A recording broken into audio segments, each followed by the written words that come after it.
You don't even do the housework, you old hag, lol. Get out of my house, you trash, lol. The scene that greeted me when I returned from an overseas trip, taken for a change of scenery, was brutally heart-wrenching.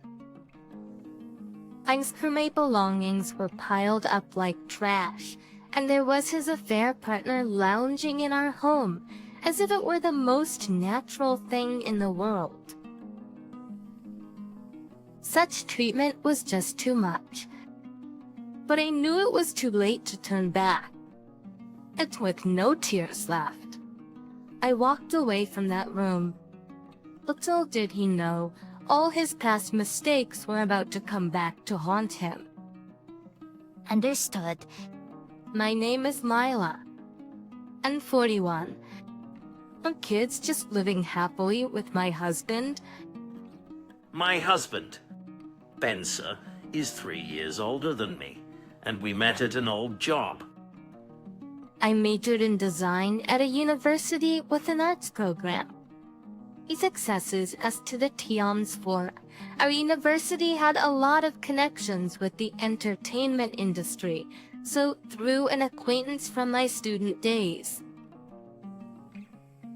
I started working part-time as an assistant at a TV company.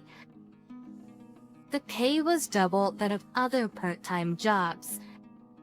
Plus, I got to see the behind-the-scenes of well-known TV programs, which was incredibly exciting. I can't say it too loudly, but I've talked with many actors and actresses. Caught up in this exciting world, I continued working there after graduating.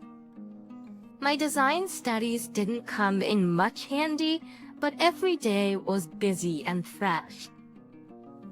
That's unlike a regular job. I usually came home in the morning after work. I started sleeping in the mornings more than at nights. Yes, I managed to keep up with the pace in my youth, but there were limits to my energy. Basically around the age of 38, I began feeling increasingly down and couldn't shake off the tiredness. It felt like there was always a fog over my heart. I tried to keep up a cheerful front, but even faking a smile became hard. That's when my now husband, who was the first to notice something was off, stepped in. Thus, on a day when work ended early, he asked, "Want to grab a drink tonight? It's been tough lately. Mila, anything bothering you?" My pride made me say, "Nothing's wrong," even though that wasn't true. But as we drank, my true feelings slipped out. I should be enjoying my job, but it's just so hard. You know, I really like your smile. Mila, it brightens up everything around, but it hurts me too not seeing it. It was the first time anyone had said something like that to me. I started confiding in him more and more, and before I knew it, we were dating. His kindness became my comfort. But before turning 40, after discussing it with him, I quit my job at the TV company and we got married. He supported me in deciding when to leave that hectic job. He's truly a dependable husband. As we started our life together, I wanted to pursue what I really loved, so I looked for work. He said, "I've got your back." By then. Now, I'm a full-time remote illustrator. I plan website layouts, design posters, and other advertising materials. Many clients I met through my old job like my designs, and I've been getting a lot of requests lately. I'm making a stable income, which is really satisfying. But I'm careful not to overdo it and look after my health. However, about a year into our marriage, as my work prospered, my husband's attitude began to change. He said, "Hey, how long are you planning to not work? You're better now, so get a job already." But I told you before, I'm working full-time remotely in design. At first, my husband was kind, but he started to become harsh towards me. He still works as a TV staff member, so his return times and work hours are irregular. In contrast, I had set my own working hours, so unless there were remote meetings or urgent calls, the rest was up to me. Actually, the lifestyle gap between my husband and me widened. I think my husband was jealous of me always being home. Whenever I talked about work, he'd laugh it off mockingly. He'd always make such sarcastic comments. All I wanted was a normal conversation. He said, "Lately, work's been going really well." He said, Yeah, no need to pretend." I said, "What do you mean?" He said, "You're not really working, are you?" "Just lazing around at home all day." Here I am working so hard. I said, "It's not a lie. I mean, I'm earning so I can support myself." He said, "We'll see about that." "Oh, right. You're getting money from your parents, right? Your family's rich, after all. And must be nice." That's the kind of thing he'd end up saying. Gradually, we stopped talking altogether. Of course, I'm grateful to my husband. If he hadn't reached out to me back then, I wouldn't be where I am now. I owe my livelihood to him. But being told such things every day, it's enough to make anyone dislike him. But to avoid hating my husband any further, I began distancing myself. We stopped seeing each other's faces and talking.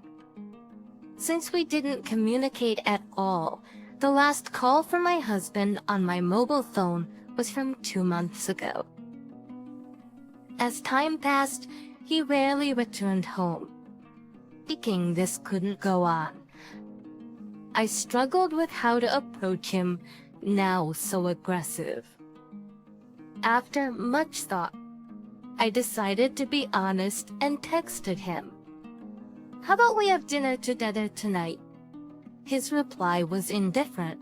"Sure, whatever." But inside, I was happy about our first meal together in a long time. I decided to cook with enthusiasm. I'd rarely cooked for him before, only a few times when we just started dating, maybe on occasional holidays. Given his job, he often had dinner at work, and with his unpredictable return times, it seemed pointless to cook. It's a meal together after so long, and a home-cooked meal at that. So today, I was determined to make something delicious. I cooked with all my heart, something I actually enjoyed. Plus lately, being home all the time, I'd gotten used to preparing all 3 meals. I'd become quite skilled at cooking without realizing it.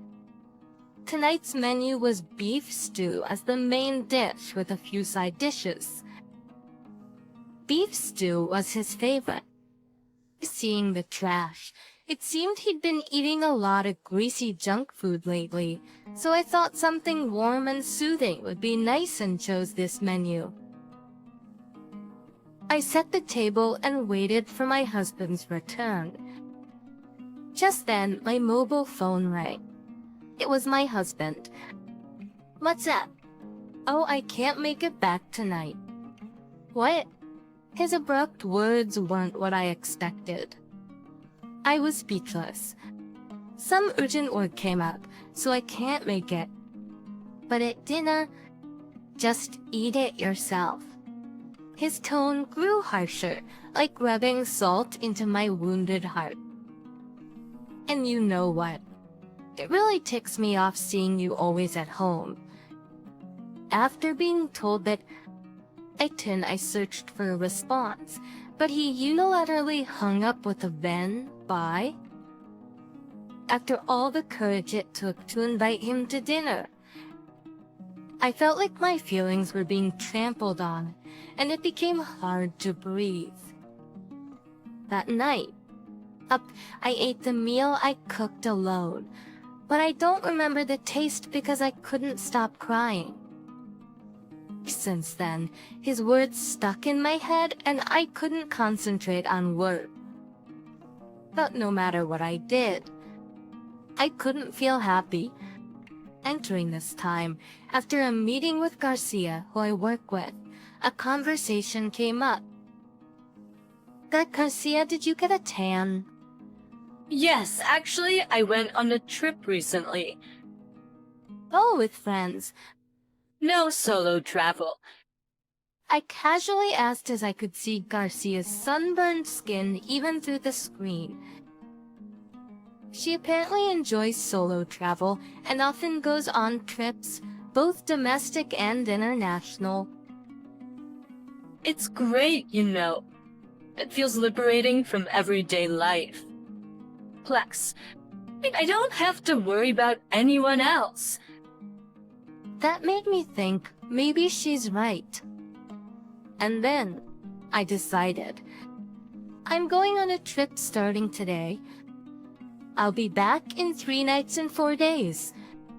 A few days later, I texted my husband. Yes, I decided to take my first ever solo trip. Although it's brief, my husband would have the house to himself, and putting physical distance might be important.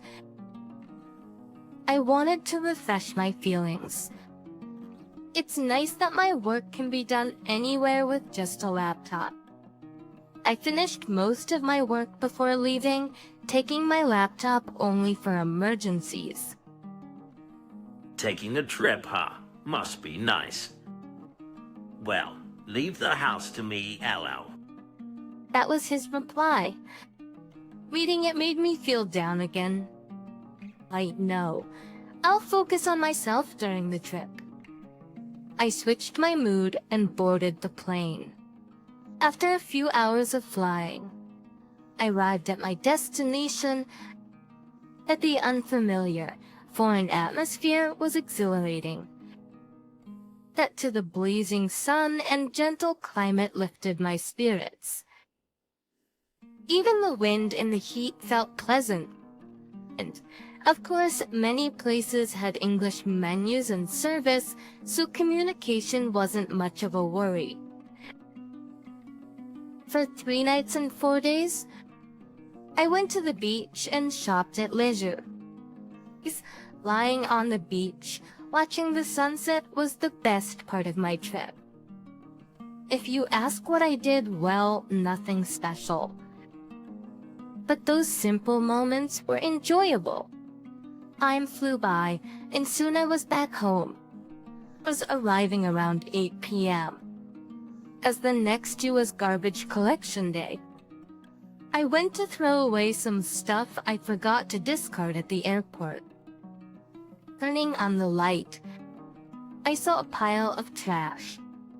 I wondered if someone was moving out, but then I noticed something familiar in a trash bag.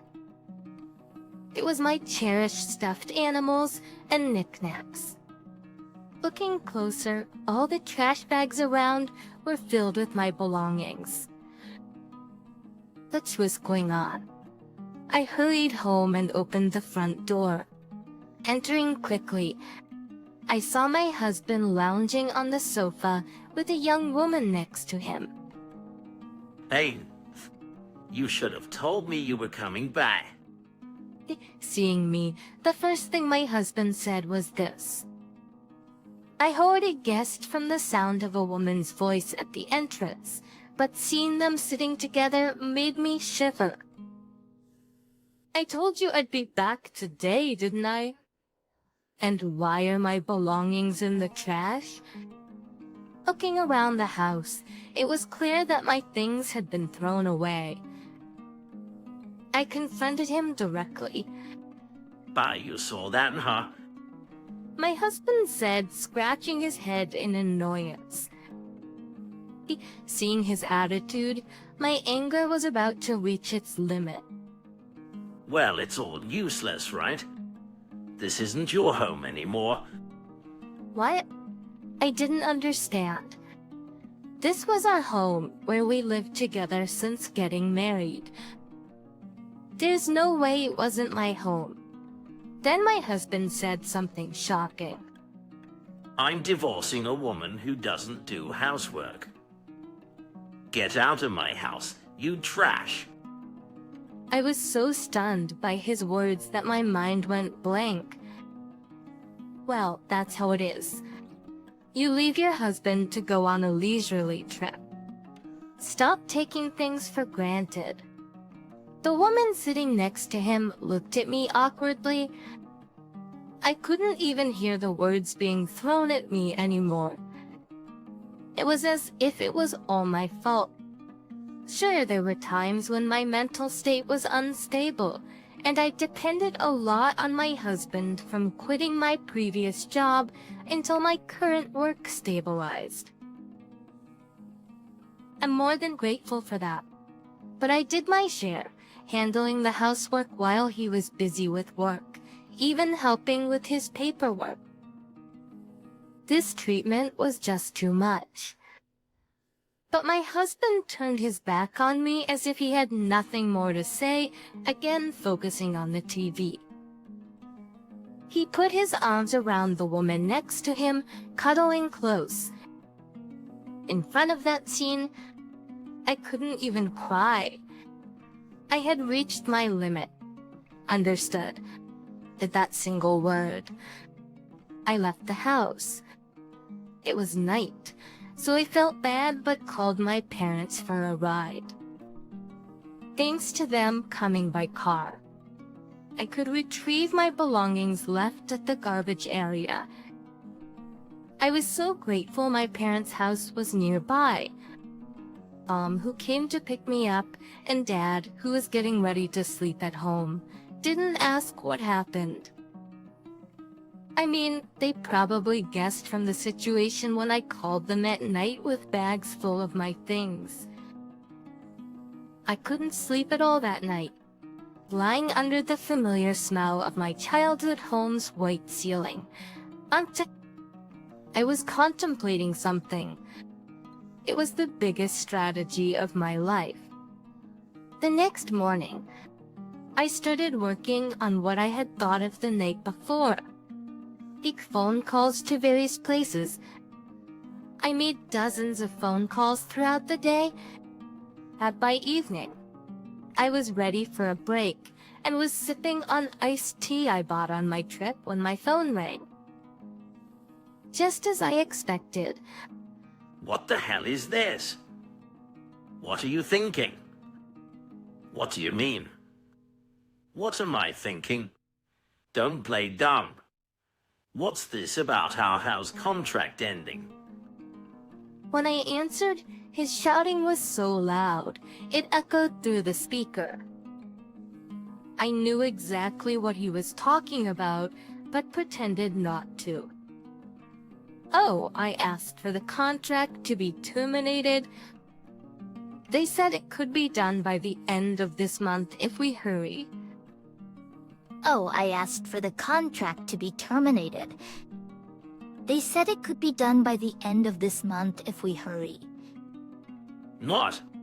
You can't just do that. No, it can be done. The house we lived in was a rental condo we rented together. Moreover, unknown to my husband, the actual owner was my dad. I thought he might not like it if he knew my dad owned the condo, so I pretended it belonged to a friend. Never thought it would come in handy like this. But, I'm the named tenant. You can't just do that without the tenant's consent. What? What are you talking about? You're the one who made me change it to my name and pay the rent. Oh, He let out a foolish sound. Originally, the house was in my husband's name, and he paid the rent. Initially, I was unemployed and didn't have financial freedom, so we did it that way. But when I started earning through remote work, he told me, then you pay the rent. He doesn't even remember that for the past 3 or 4 months. I have been the one paying. How oblivious can he be? You kept saying it's your house, but that house is truly mine in a real sense.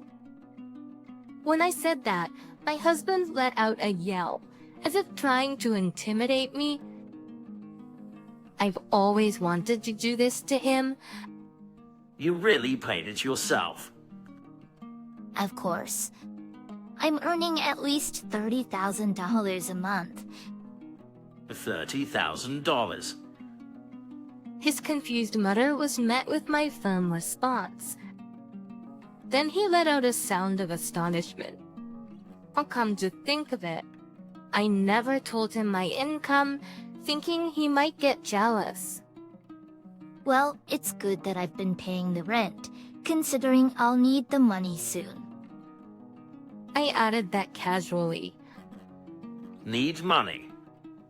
You know what I'm talking about, right? Compensation for 3 people. Off the Zirish. He finally let out a sound of defeat. But in fact, my husband was having affairs with 2 other women besides me. I recognized the woman at our house. Last night, I desperately tried to remember the past. I had worked with her a few times.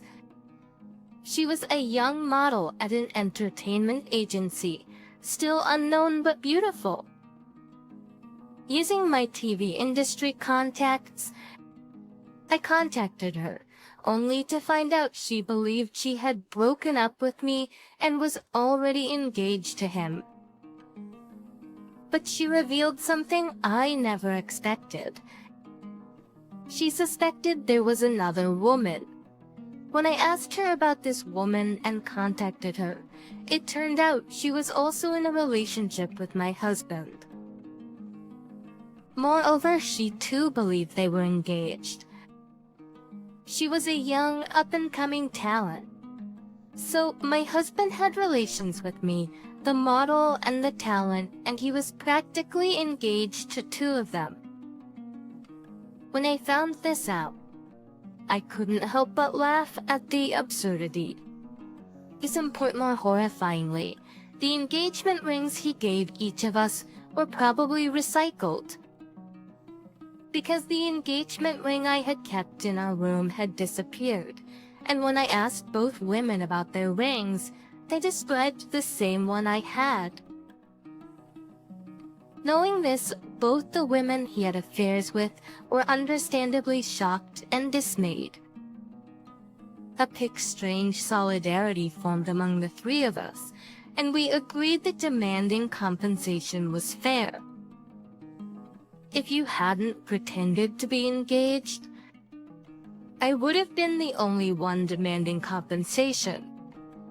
This is what happens when you put on airs like that. Up his voice, sounding defeated, was quite amusing to hear. I felt sorry for him, but it was all his own doing. Please, I beg you, I'll cut ties with the other women. Just don't leave me. My lie. If you leave me, I won't be able to recover. My husband pleaded with a voice louder than ever. Even now, his attempts to save himself are just revolting. After toying with my feelings to this extent, it's unbelievable he can say such things. I'm grateful to you. Thank you. For setting me free. I'm from now on. I won't be seeing you ever again. goodbye. I heard a faint wait a minute, but I didn't care and ended the call. Since my husband never listened to me, I felt justified in returning the favor. He kept calling persistently afterward, so I blocked his number and ignored him completely. Ultimately, my husband fell into the hell of paying compensations for his actions. Ups later, through a lawyer, I managed to get a divorce. The other women, who were his affair partners, apparently broke off their engagements too. That was expected. The house lease was successfully terminated, and I made sure he moved out quickly. I had a moving company retrieve my belongings, so that was a relief. However, my husband tried to contact me through text, WhatsApp, and various other methods, so I canceled my mobile phone service. I had to cut off all ties with him. I later heard that he became a person of caution among many production companies and agencies, forcing him to quit his job at the TV company. Now I can laugh and say he was truly a hopeless case. As for me, I'm now living abroad. I'm currently dating an Italian man. Ever since that trip, solo travel abroad became my hobby, and I took trips whenever I could. I was on one such trip to Italy. I met my current boyfriend, who approached me. Considering my past experience, I'm being cautious about marriage, but I'm slowly closing the distance between us. Work is going well, and I'm enjoying love and new.